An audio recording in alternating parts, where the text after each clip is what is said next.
Am I the asshole for disrespecting my husband's religion? I, 53 female, have been married to my husband Peter, 51 male, for 17 years. We have 2 kids, Joan, 15, and Eric, 17. Peter and I have been best friends for the majority of our time together, but things have changed. About a year ago, Peter got into a car accident. He got hit by a drunk driver and was in a coma for a month. It was a really rough time for the family, and the kids and I were pretty much constantly by his side when we weren't at work or school. Thankfully, he pulled through, and he was able to get back to his life after months of recovery and intense physical therapy. Things started to feel like they were going back to normal, until he became super religious a few weeks ago. He started to believe that God had saved him, and that he needed to use the second chance he was given to spread the gospel. I'm all for people expressing their religion, but he has latched on to a very conservative type of Christianity, and it is causing a lot of friction between us. Eric is currently in his senior year of high school and is working on the college application process now. Joan has been watching this and is very interested.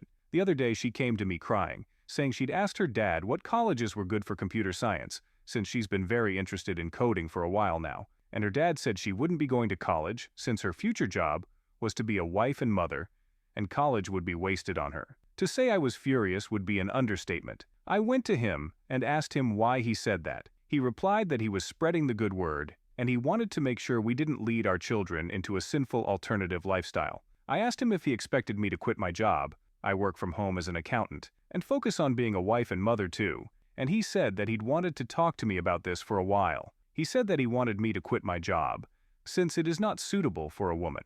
This absolutely blindsided me, since he'd never expressed anything like this before. I told him that I would not be quitting my job, and our daughter would go to college, whether he approved or not. He rolled his eyes and said, "I'd come around." It escalated last night. Joan was going to go to the movies with a couple of friends, and she came down wearing a pair of jeans and a crop top. Typical teenager stuff, nothing she hadn't worn before. Peter stopped her and told her she had to change. She asked why, and he said he wasn't going to let her leave the house looking like a skank. I was shocked. He'd never used language like that before. I told her to leave just as she was, and she left. Peter asked if I even cared about our daughter's soul, and I told him it's her body. She could dress herself how she wanted. He said her body is the property of God, not her, and that I needed to respect his religion. I told him I'd never respect a religion that treats women like second-class citizens, and he left the house in a huff. He hasn't come back yet. Am I the asshole? Update 1. First things first, I'm safe, and I'm out of the house with my kids. A lot of you expressed concern about their safety and my financial security, and I want to assure you that is being taken care of. We are safe and with my dad, and my finances were already largely separated. We have a joint account, but that's a small, fun money account for movie tickets, dinners out, and stuff like that. I have my own savings that he cannot access. My mom had a gambling addiction when I was a kid that nearly ruined our finances, so my dad made me promise I'd have my own savings. Turns out he was really smart to say that. Some people suggested looking for a counselor for Joan, and thankfully the kids already had a therapist for anxiety after the accident. And as soon as we left the house, we scheduled an emergency session to make sure they can process everything that's going on. A lot of you said Peter needed to see a doctor because this could be a symptom of TBI, which I agree with. The problem is, since he was discharged months ago, and the more worrying symptoms happened recently, I can't force him to get treatment, especially since nothing he said would be considered threatening. I had a call with him yesterday. He asked where I was, and I refused to tell him. He didn't get upset, thankfully. He asked why I took the kids and left, and I told him he wasn't the man I married anymore. I told him that things seemed to be getting worse, and that I needed him to see a doctor, because this wasn't normal. He dismissed all my concern, saying that he was finally being the sort of man he was supposed to be, and that the medical mafia is trying to make the godly parts of him disappear. I told him again that he wouldn't be seeing the kids or me until he saw a doctor. As soon as I said that, he hung up. Don't forget to like and subscribe for more stories like this. I already blocked him on social media, but my brother sent me a screenshot soon after of a Facebook post he made. It was an unfocused rant that went on for several paragraphs about how doctors and Satan had gotten to me, and that I was hurting our daughter by letting her wear sinful clothing, and that I was setting her up to be harmed by vicious men in the workplace. All the comments were from his friends telling him he was scaring them. Nobody was on his side. He said they had to cast Satan out of their hearts. When I saw this, I couldn't stop crying. I knew it was over then. There's no way I could make him better if he doesn't want to get better. I sat the kids down and told them I was going to start the process of getting a divorce. They took it well, and Joan just kept saying thank you. I asked her if anything had happened other than words from him that I didn't know about, and thankfully she said no, and Eric said the same. So that's pretty much where things are. We're safe, and he can't get access to my finances. I'm looking for a place of our own since the house is in his name, and I'm going to send my brother and his husband to get our stuff while he's at work tomorrow. I'm looking into lawyers now.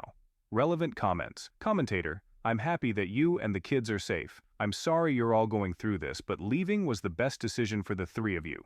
I do agree that there's more to all this than just him finding God, whether it's a TBI or some sort of mental breakdown. But like you said, he needs to want to go and want to get better. You can't force him. Please also keep documentation of everything going forward. You may need those and records of his extreme change in behavior when it comes to custody of your kids. Luckily, they're old enough that the judge should give them the opportunity to express their opinion on their custody when it comes to the times. Best wishes to all of you, including your husband. I hope this goes as smoothly and amicably as possible. OP. I'm documenting absolutely everything. My dad is helping me with finding a good lawyer and looking into if there's grounds to get a restraining order. He said he sounds like he's turning into John List, and I can't exactly deny that. Commentator. Don't stay at your father's too long. That's probably one of the first places he'll look for you. And can your kids attend school online for a bit, just to make sure he can't catch them there? Also, notify the school that he's no longer a safe person. Good luck. OP. Talking with the school district today, and my dad lives in a gated community which knows not to let him in. Looking at apartments today. Commentator. Not to hijack, but I think another commentator was asking if your son was still in contact with his father, your current husband. OP. Oh my god, I completely missed that. No, I asked Eric if his dad had reached out to him, and he said, and I quote, "Fuck him." Update 2. Same day, 14 hours later. Hey people. First off, I'm still safe, and the kids are still safe. I've got news for all of you. I don't want to call it good news, but it's taken a load off my chest. A few hours ago, my husband called a co-worker of his and tried to start rambling about his current situation, during which he mentioned suicide. As soon as the conversation ended, he called 911, and since this was the first time he made a threat to himself, my husband was put into a 5150 hold. He's going to get medical treatment, finally. Update 3. After my husband was put into a 5150 hold, I was able to get in touch with the mental health facility he was put into. I mentioned that he had been in a coma a year ago and filled them in on the personality changes I had been seeing. They said they would pass it along to his care team. Yesterday, I received a call from the facility. I am still listed as his emergency contact, so they were able to give me more information. After I passed along my experience, they ordered an MRI scan. They found a massive cranial abscess that was pressing on his frontal lobe, and he was immediately sent to surgery to drain it because of the size. The surgery went well, but they say that they don't know what the long-term impacts will be. He's still really out of it, so I don't know how his behavior is going to be. The kids and I are understandably very shaken up. We are still with my father, and we're going to continue to look for our own place in the meantime. We don't know if his personality will return to how it was before, but I'm going to err on the side of caution. No unsupervised visits with the kids, and I will only see him in the presence of a therapist or lawyer for the time being. I really don't know how it's going to go from here, but I know we'll make it through together. Thank you all for everything. Comment. As someone who lives with a person who has gone through multiple brain surgeries, I am glad her husband is finally getting some help. We lucked out that a brain tumor made the family member more mellow, but he is still different than he was before. We have come to the end of our story. Don't forget to like and subscribe for more stories like this. Tell us what you think about this story in the comments.